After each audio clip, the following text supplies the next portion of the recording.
Fala galera, sejam muito bem-vindos mais uma vez à Universidade do Intercâmbio. Eu sou a Ana, mentora aqui na Uni, e hoje eu quero falar com vocês sobre duas provas essenciais para quem está pensando em fazer uma pós-graduação no exterior, que é o GRI e o GMAT. A intenção aqui é falar então para vocês sobre a estrutura de cada prova, qual é a melhor para o seu perfil, para o perfil da universidade que você está aplicando, como escolher, como funciona, preço, enfim, onde aplicar. Eu espero que ao final dessa aula vocês tenham uma visão geral e bem clara de qual é a melhor prova, qual é o melhor teste para que você consiga sua vaga no exterior com uma pós-graduação.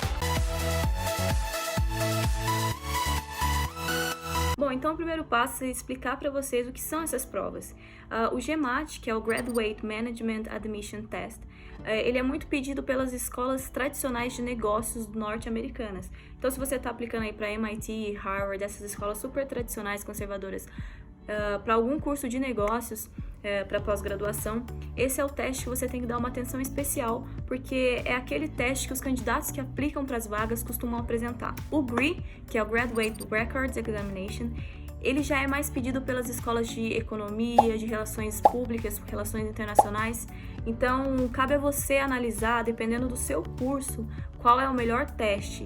E aí eu diria para olhar no site das instituições, checar qual é o tipo de prova que eles aceitam. Apesar do GRE ter se popularizado muito nos últimos anos e ter sido aceito na maioria das escolas, tanto de negócios quanto de outros cursos, é interessante você dar essa pré-pesquisada no site das universidades do seu curso para saber qual é a melhor prova para você. Bom, e agora eu quero falar com vocês sobre a estrutura de cada uma das provas, começando pelo GMAT. Eu não vou me alongar dando exemplo de questões e como resolver aquelas famosas diquinhas, né? Porque isso deixaria a aula muito extensa, então seria tópico de outra aula para a gente não se alongar muito nessa. Uma das sessões do GMAT é o Analytical Writing Assessment, que seria uma redação que vocês terão 30 minutos para fazer. A outra sessão seria o Integrated Reasoning, que seriam gráficos, tabelas, que você vai ter que ler e interpretar. Não é aquele estilo de questão do Enem, sabe? Que você tem que ler a tabela e interpretar os dados. Essa sessão costuma ter 12 questões e dura 30 minutos. A outra parte seria o quantitativo, que seriam aquelas questões mais numéricas, matemáticas, totalizando 37 questões, você vai ter 1 hora e 15 minutos para fazer essa sessão. E aí tem o Verbal, que é aquela sessão que vai medir as suas habilidades de leitura de textos mais extensos, ou seja, a sua capacidade de interpretação. São 41 questões nessa sessão, totalizando... Então, a prova do GMAT, somando todos os tempos que você vai ter para fazer em cada sessão, dura 3 horas e meia. Outro ponto muito importante também a ser dito é que no GMAT você não consegue pular questões como você consegue fazer no GRE. Então, para que você tenha acesso à próxima questão, você tem que necessariamente, obrigatoriamente, responder aquela em que você está. A nota máxima do GMAT é 800 pontos e o preço dessa prova está saindo hoje a $250 com uma validade de 5 anos. Bom, então agora a gente vai falar sobre o GRE. Esse teste tão aceito pelos programas de mestrado, mas que tem se popularizado também entre as escolas de negócios e que apresenta o Analytical Writing como parte das suas sessões.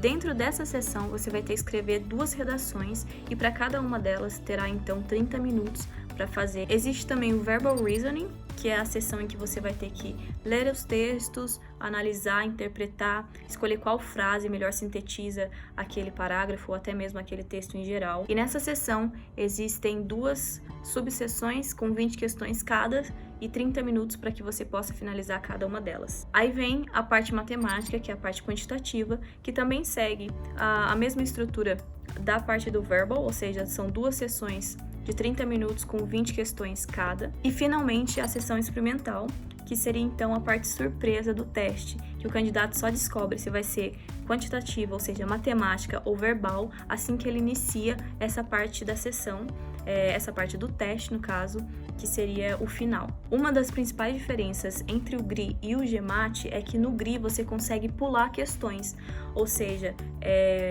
diferentemente do GMAT, em que você tem que responder numa sessão cronológica, no GRE você pode pular aquelas que são mais difíceis e depois voltar. Bom, então sintetizando todo o tempo de duração da prova de todas as sessões, o GRE dura 3 horas e meia e a sua versão em papel dura 3 horas e 35 minutos. O período de validade do GRE, então, é de 5 anos também, e a sua escala vai de 0 a 170 pontos. Ele é um pouco mais barato que o GMAT, custando hoje $195. Bom, então agora você já sabe como é que funciona tanto o GRE quanto o GMAT, qual é a estrutura, tempo de duração, preço e qual é o tipo de universidade que costuma dar preferência para cada uma das provas. Espero que vocês tenham entendido e gostado dessa aula e sugiro fortemente que vocês assistam mais aulas aqui na Universidade de Intercâmbio para quem está pensando em estudar ou construir uma carreira no exterior.